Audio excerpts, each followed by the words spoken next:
Bonjour à tous, je suis ravie de vous retrouver pour cette nouvelle vidéo en compagnie d'Eric. Bonjour. Alors aujourd'hui, on va vous parler de stockage sur le réseau de nos fichiers audio avec les différents systèmes qui sont présentés devant vous. Si vous voulez en savoir plus, c'est juste après le générique.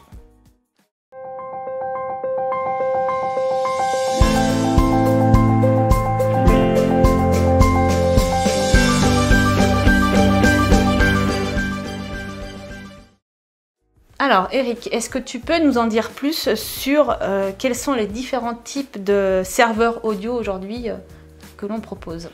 Alors voilà, pour stocker nos fichiers audio, on a 4 solutions. Naturellement, l'ordinateur qui peut tout faire, que ce soit un ordinateur Windows, macOS, même Linux. On pense naturellement à lui pour stocker nos fichiers audio. Aujourd'hui, il peut avoir des belles capacités de stockage. On va penser au disque dur USB, parce qu'il est dédié à cela. Ensuite, on va avoir des solutions déjà plus avancées et bien plus performantes telles que le disque dur en réseau, donc les fameux NAS. Typiquement, nous, on travaille beaucoup avec Synology, y compris pour l'entreprise. Et enfin, le serveur audio dédié, donc vraiment typé hi-fi lui. Donc voilà, aujourd'hui, on va voir ces 4 solutions pour vous aider à choisir votre stockage de vos fichiers audio, que ce soit des fichiers achetés chez Qobuz, des fichiers ripés depuis vos CD ou des fichiers. On ne peut pas savoir comment vous les avez acquis, mais voilà, vous allez pouvoir les stocker de manière performante, sûre, et puis en profiter pleinement pour écouter de la musique. Alors dis-moi Eric, quels sont les critères pour faire mon choix parmi ces solutions présentées? Voilà, le premier critère auquel on pense forcément quand on dit stockage, c'est capacité de stockage. Donc on va vous aider aujourd'hui à dimensionner correctement en fonction de la taille de votre audiothèque et pourquoi pas d'autres fichiers, vers quelle solution de stockage de fichiers vous tournez. On a aussi, on va dire ce qu'on va appeler la sécurité, la sauvegarde, c'est que ça prend du temps de ripper ces CD, même de les télécharger, voire de personnaliser les données dessus. Donc tant qu'à faire, ce serait bien de ne pas tout perdre. Et puis au moment où on veut écouter de la musique le soir, autant que ça marche tout de suite, qu'on soit tranquille, qu'on n'ait pas à se battre avec l'informatique. Donc ça, c'est le deuxième critère.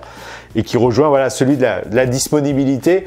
C'est que je m'assois dans mon canapé, hop, je lance la musique, est-ce que je dois démarrer un ordinateur, brancher, faire des mises à jour ou autre? Donc c'est le critère important qui permet de choisir aussi une solution de stockage. Et enfin, le dernier, c'est on les stocke, ok, c'est super, mais il faut que ce soit compatible avec la solution audio qu'on utilise, que ce soit un lecteur audio ou une enceinte connectée par exemple. Alors, est-ce que tu peux m'aider, s'il te plaît, à définir le nombre de téraoctets dont je vais avoir besoin pour en fait stocker l'intégralité de ma collection musicale?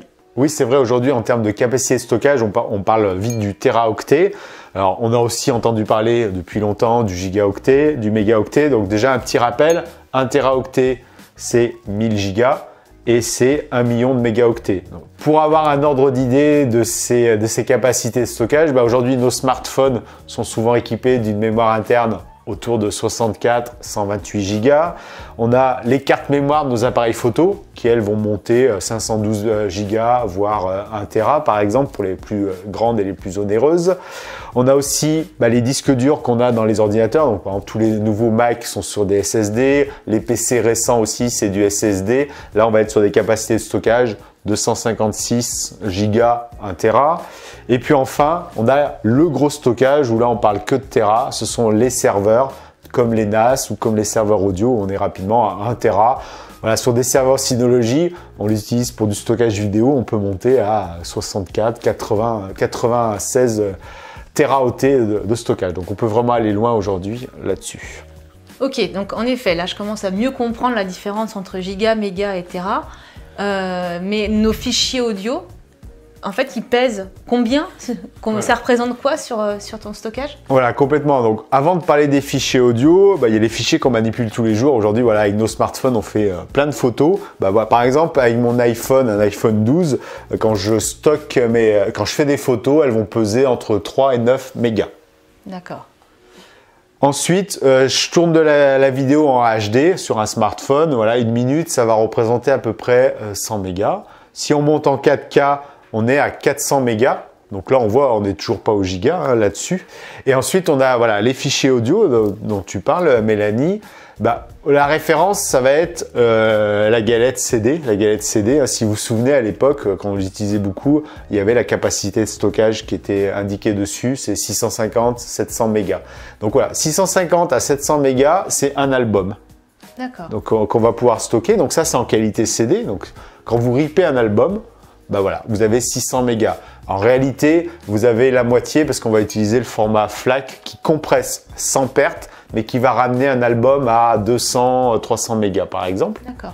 Point important avec la musique, c'est la capacité qu'on a à télécharger de la musique haute définition chez Qobuz. Donc là, ça va vite monter à 1 giga 5. Donc voilà, là on parle de giga. Donc 1 giga 5, 1 giga 8 pour un album en qualité haute définition. Donc c'est souvent du 24-48, beaucoup du 24-96. Voilà, donc là ça va peser entre 1,5 et presque 2 gigas un album en haute définition. Voilà, ça c'est le point important pour voilà, savoir quels sont les fichiers qu'on manipule et le poids qu'ils pèsent, nos photos, nos vidéos et nos fichiers audio. D'accord. Et tu n'aurais pas une règle simple pour retenir en fait musique et stockage? Donc oui, effectivement, on a une règle assez simple qu'on utilise sur tous nos serveurs pour définir la capacité de stockage du serveur qui nous est nécessaire par rapport à notre collection audio. Et on va se baser sur l'album. Donc 500 gigas, c'est-à-dire la moitié d'un téra, ça représente 800 albums en qualité CD. Donc sur 1 téra, je stocke 1600 albums de ma collection CD. C'est-à-dire que vous avez empilé plein de CD, vous avez des CD plein les étagères. Ben voilà, pour les stocker sur des serveurs de type NAS, des serveurs audio ou pourquoi pas un disque dur USB, voilà, avec 1 Tera, vous en stockez déjà 1600. Et on multipliera par 3, soit la capacité de stockage ou on divisera par 3 le nombre d'albums si on est en haute définition, des fichiers qu'on achète en ligne, typiquement chez Qobuz. D'accord. Alors maintenant, voilà, on s'est bien représenté ce que c'était qu'une unité de stockage, mais est-ce qu'il y a un risque de perdre en fait ce qu'on a stocké sur ces différents appareils? Voilà, donc là, le deuxième critère, après avoir bien dimensionné la quantité de stockage qui nous est nécessaire, c'est que les différents appareils qu'on a devant nous, le disque USB, l'ordinateur, le disque dur réseau NAS ou le serveur musical dédié et lecteur tout en un, ont aussi une capacité à mieux gérer les données.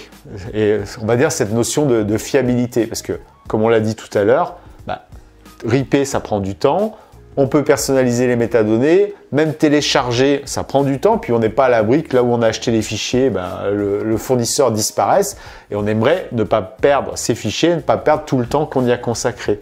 Donc on va faire attention à cela, c'est-à-dire choisir aussi une unité de stockage qui nous garantit cette tranquillité, cette sérénité dans l'utilisation de nos fichiers, de nos médias. Ok, et du coup, est-ce que tu peux nous en dire un petit peu plus sur chacun des produits qui sont ici présentés devant nous? Voilà, donc typiquement, quand on parle de stockage, on a tous un ordinateur, on se dit on va tout stocker sur l'ordinateur.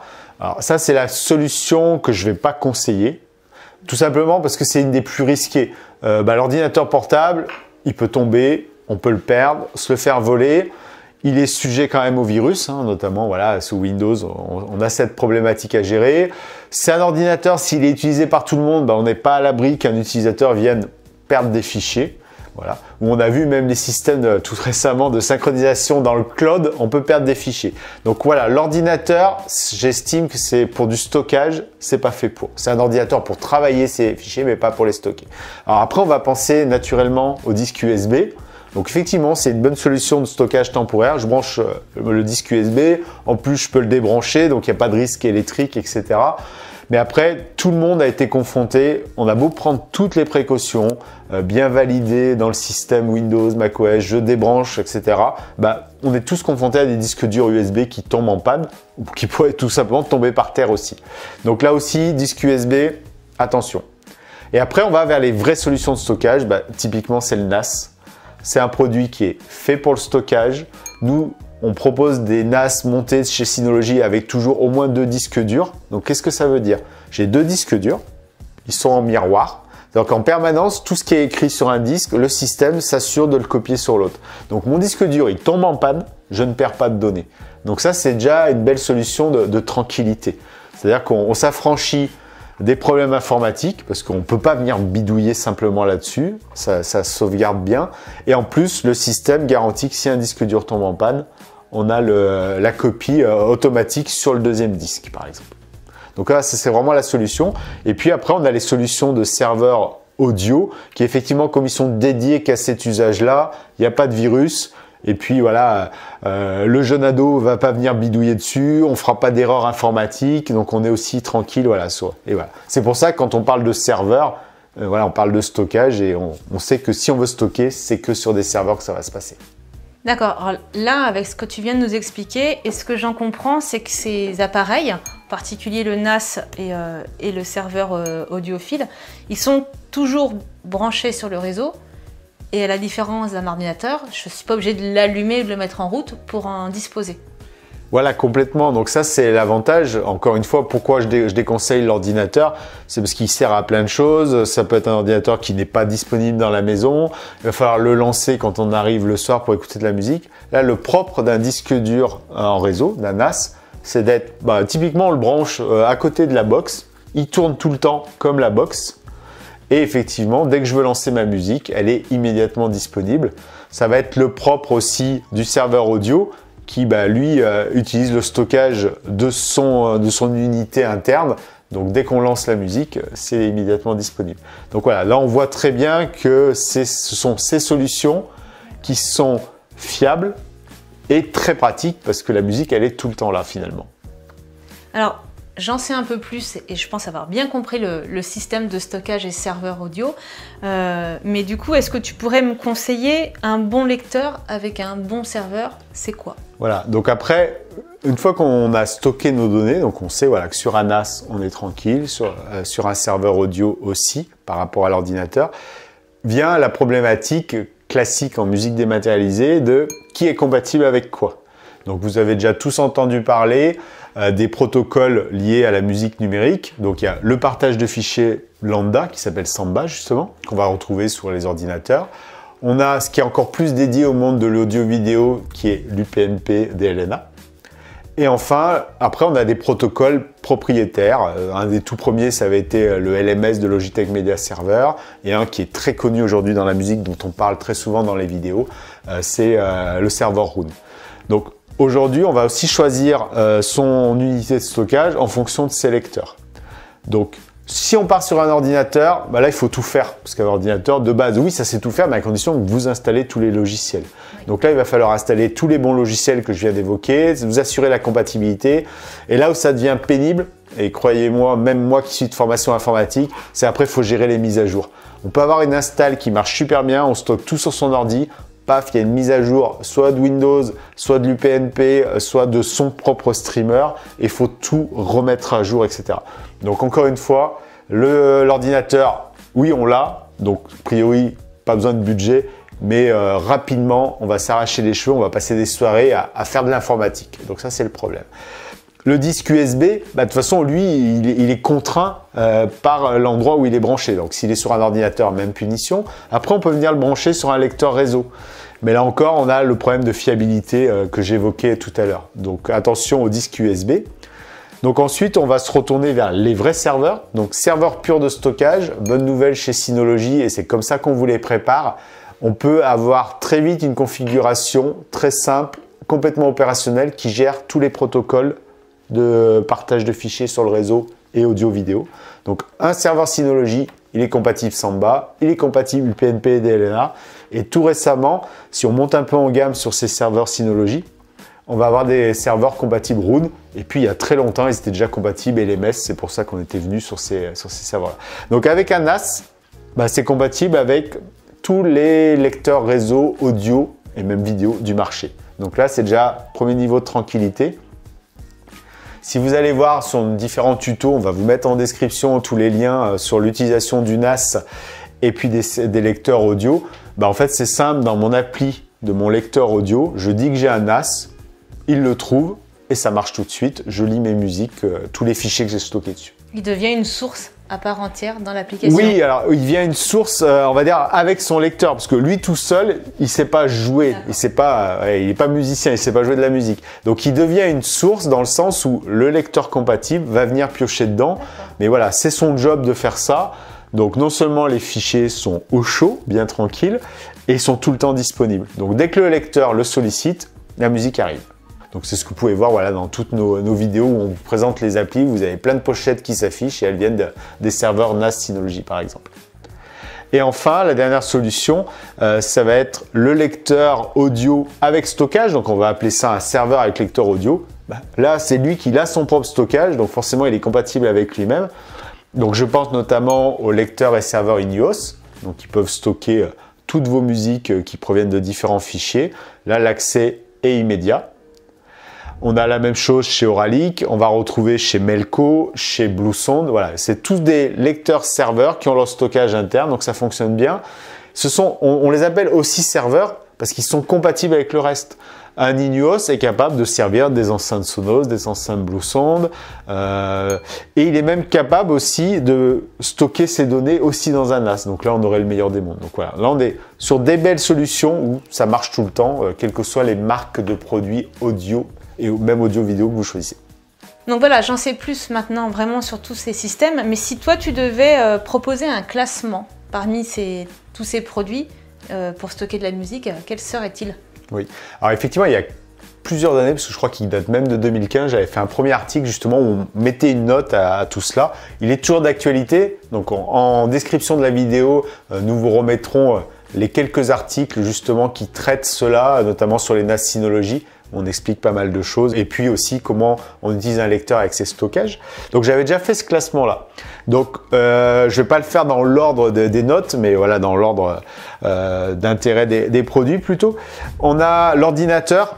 Je dirais sur une note de 5, je lui attribuerais 2 parce que oui, il est pratique, tout le monde sait l'utiliser. En termes de budget, on a tous un ordinateur. Donc oui, on peut utiliser l'ordinateur, mais encore, je lui mets pas la moyenne parce que, attention, avec tous les risques que j'ai évoqués, on le sait par expérience de nous-mêmes ou de nos clients, chaque fois qu'on a stocké des grosses audiothèques sur des ordinateurs, il y a toujours eu un problème où il a fallu recommencer à récupérer les fichiers, à les ripper à nouveau. Voilà, donc ça c'est ennuyeux et la musique c'est du plaisir, c'est pas pour se battre avec l'informatique.